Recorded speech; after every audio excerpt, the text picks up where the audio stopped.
राधे राधे, जय माता की भक्तों। आप सभी का स्वागत करती हूँ स्पिरिचुअल ज्ञान साधना में और आप सभी से अनुरोध करती हूँ कि स्पिरिचुअल ज्ञान साधना को सब्सक्राइब कर लीजिए और बेल आइकन को प्रेस कर दीजिए ताकि आपको नई नई वीडियोस का नोटिफिकेशन। जय श्री हरि, जय माता की राधे राधे भक्तों। कैसे हैं आप सभी लोग? आशा करते हैं सभी लोग बहुत अच्छे होंगे। बताने के लिए कमेंट में जय माता की राधे राधे अवश्य ही लिखिएगा। प्रिय भक्तों, आषाढ़ का पावन महीना चल रहा है और आषाढ़ पूर्णिमा की तिथि आने वाली है।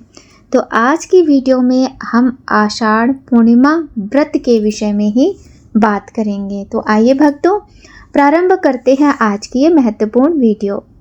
पूर्णिमा व्रत का हिंदू धर्म में बहुत महत्व है। यह व्रत चंद्रमा के पूर्ण होने के दिन किया जाता है और माना जाता है कि यह व्रत रखने से जीवन में सुख, शांति और समृद्धि आती है। पूर्णिमा व्रत के कई लाभ हैं। मानसिक शांति के लिए पूर्णिमा का व्रत किया जाता है। यदि परिवार में कलह कलेश बहुत अधिक रहता है तो पूर्णिमा का व्रत घर में सुख शांति लाता है। और जिन लोगों की कुंडली में चंद्र दोष होता है, उनकी कुंडली का चंद्र दोष इस व्रत को करने से समाप्त हो जाता है। पूर्णिमा व्रत करने से वैवाहिक जीवन में सुख और प्रेम बढ़ता है और पूर्णिमा व्रत करने से आध्यात्मिक लाभ भी मिलते हैं। भगवान की कृपा प्राप्त होती है। पूर्णिमा व्रत के दिन भगवान विष्णु, माता लक्ष्मी, भगवान शिव की पूजा करने का विधान है। प्रिय भक्तों, इस बार आषाढ़ मास की पूर्णिमा को गुरु पूर्णिमा भी कहा जाता है। गुरु पूर्णिमा का तो महत्व और अधिक बढ़ जाता है। पूर्णिमा तिथि साल में 12 बार आती है। जिस प्रकार साल में 12 महीने होते हैं, उसी प्रकार हर महीने पूर्णिमा की तिथि आती है। इनमें से 5 पूर्णिमाओं का महत्व सबसे अधिक हमारे शास्त्रों में बताया गया है। पूर्णिमा तिथि के दिन व्रत रखकर चंद्रदेव सहित शिव, पार्वती और लक्ष्मी नारायण की पूजा करने से धन वैभव की प्राप्ति होती है। आषाढ़ मास की पूर्णिमा को गुरु पूर्णिमा के नाम से भी जाना जाता है और गुरु पूर्णिमा का पर्व गुरु एवं शिक्षकों के प्रति सम्मान व्यक्त करने के लिए मनाया जाता है। सनातन धर्म में गुरु को भगवान के समान दर्जा दिया गया है। गुरुओं को समर्पित ये एक प्रसिद्ध त्योहार है जिसे गुरु पूर्णिमा कहते हैं।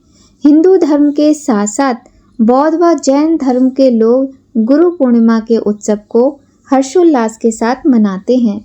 गुरु पूर्णिमा में गुरु शब्द का अर्थ शिक्षक से है।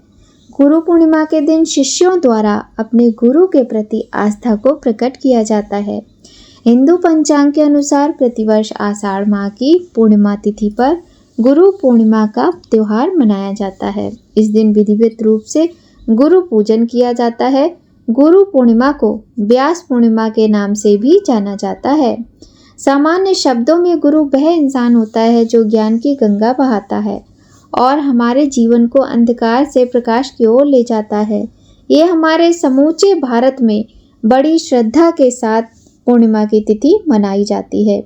प्रिय भक्तों, आइए अब जान लेते हैं वर्ष 2025 में गुरु पूर्णिमा आषाढ़ मास की पूर्णिमा की क्या डेट है। आइए जान लेते हैं। पंचांग के अनुसार आषाढ़ माह की पूर्णिमा तिथि 10 जुलाई को रात्रि 1:37 पर शुरू होगी और इसका समापन 11 जुलाई को रात्रि 2:07 पर होगा। उदया तिथि के अनुसार इस साल गुरु पूर्णिमा का पर्व 10 जुलाई को मनाया जाएगा। गुरु पूर्णिमा के दिन सुबह 4:10 से लेकर 4:50 तक ब्रह्म मुहूर्त अत्यंत शुभ रहेगा। इस मुहूर्त में गंगा स्नान करना बहुत शुभ माना जाता है। इसके अतिरिक्त दोपहर 2:45 से लेकर 3:40 तक विजय मुहूर्त रहेगा।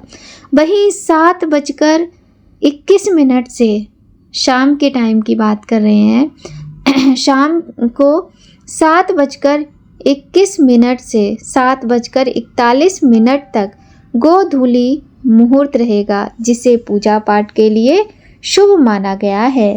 प्रत्येक पूर्णिमा तिथि पर पवित्र नदी में स्नान करना, दान पुण्य के कार्य करने का विशेष महत्व शास्त्रों में बताया गया है। इस दिन भगवान विष्णु के साथ माँ लक्ष्मी की पूजा विशेष रूप से की जाती है। साथ ही इस दिन घरों में सत्यनारायण भगवान की कथा करने का भी विशेष महत्व शास्त्रों में बताया गया है। समस्त पारिवारिक हिंदू लोग घर की सुख शांति के लिए, घर की समृद्धि के लिए सत्यनारायण भगवान की कथा का आयोजन अपने घरों में पूर्णिमा तिथि पर करते हैं। इस दिन पवित्र नदी में स्नान करने से आपको हर तरह के पाप से मुक्ति मिलती है और महापुण्य की प्राप्ति होती है। प्रिय भक्तों, गुरु पूर्णिमा 10 जुलाई को है, जैसा कि हम सभी जान चुके हैं। अब हम आपको बताते हैं कि इस आषाढ़ मास की गुरु पूर्णिमा का क्या महत्व है। पौराणिक मान्यताओं में बताया गया है कि लगभग 3000 ईसा पूर्व आषाढ़ शुक्ल पूर्णिमा को वेद व्यास जी का जन्म हुआ था। इसलिए हर साल इस दिन को गुरु पूर्णिमा के रूप में मनाते हैं। यह दिन वेद व्यास जी को समर्पित है। माना जाता है कि इसी दिन उन्होंने भागवत पुराण का ज्ञान दिया था। गुरु पूर्णिमा को व्यास पूर्णिमा भी कहते हैं। साथ ही पूर्णिमा का दिन होने के कारण से इस दिन विष्णु भगवान और माँ लक्ष्मी की पूजा की जाती है। साथ ही उन्हें गुरु दक्षिणा भी दी जाती है और गुरुओं का सम्मान किया जाता है। ऐसा माना जाता है कि इस दिन गुरु और बड़ों का सम्मान करना चाहिए। जीवन में मार्गदर्शन के लिए उनका आभार व्यक्त करना चाहिए। गुरु पूर्णिमा पर व्रत, दान और पूजा का विशेष महत्व होता है। दीप दान का महत्व होता है। व्रत रखना और दान करने से ज्ञान मिलता है और मोक्ष की प्राप्ति होती है। पूर्णिमा पर अगर आप पंडित जी को बुलाकर सत्यनारायण भगवान की कथा कर पाने में असमर्थ हैं तो चिंता ना करें। आप विष्णु भगवान की पूजा स्वयं करके विष्णु फल पा सकते हैं। भगवान विष्णु की पूजा में तुलसी, धूप, दीप, गंध, पुष्प और पीले फल चढ़ाए जाते हैं। श्री हरि का स्मरण करें और अपनी मनोकामनाएं भगवान के समक्ष कहें। भक्ति भाव से पूजा करना जरूरी है। पूजा के बाद भगवान को अलग अलग तरह के पकवानों का भोग लगाएं, प्रणाम करें और भोग को प्रसाद के रूप में सभी में बांट दें। भगवान का पंचामृत और जल से अभिषेक करें और करने के बाद आप पूजा कथा करवाएं, हवन करवाएं। उसके बाद में आरती करें और आरती करने के बाद क्षमा प्रार्थना करना बिल्कुल भी ना भूलें। तो भक्तों, यह थी एक छोटी सी जानकारी वर्ष 2025 में आने वाली आषाढ़ मास की पूर्णिमा के विषय में, जिसे गुरु पूर्णिमा के नाम से भी जाना जाता है। एक बात हम सबसे कहना चाहेंगे कि हर मनुष्य की प्रथम गुरु उसकी माँ होती है। बच्चा माँ के गर्भ में रहता है और माँ के गर्भ से ही जन्म लेता है।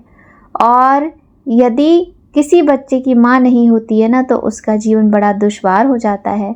माँ एक ऐसी शिक्षक है, ऐसी गुरु है, जिसको किसी भी तरह की कोई गुरु दक्षिणा नहीं दी जाती है, कोई सैलरी नहीं मिलती है, फिर भी वह निस्वार्थ भाव से अपने बच्चे का मार्गदर्शन करती है, उसको सही रास्ता दिखाती है। तो सबसे बड़ी गुरु हमारी माँ होती है। इसीलिए प्रत्येक व्यक्ति को अपनी माता का सम्मान करना चाहिए और गुरु पूर्णिमा के दिन विशेष तौर पर आप अपनी माता का सम्मान करें, उनकी बात माने, उनकी आज्ञा का पालन करें और कोई भी ऐसा शब्द ना बोले, कुछ भी ऐसा ना करें जिससे उनका हृदय दुखित हो। सभी लोग अपने माता के प्रति अपना प्यार प्रकट अवश्य करें। तो भक्तों, आज की वीडियो में बस इतना ही। मिलते हैं आपसे नई कहानी, नई जानकारी के साथ नए वीडियो में। तब तक सभी लोग खूब खुश रहिए, स्वस्थ रहिए, प्रसन्न रहिए। जय माता की भक्तों, राधे राधे।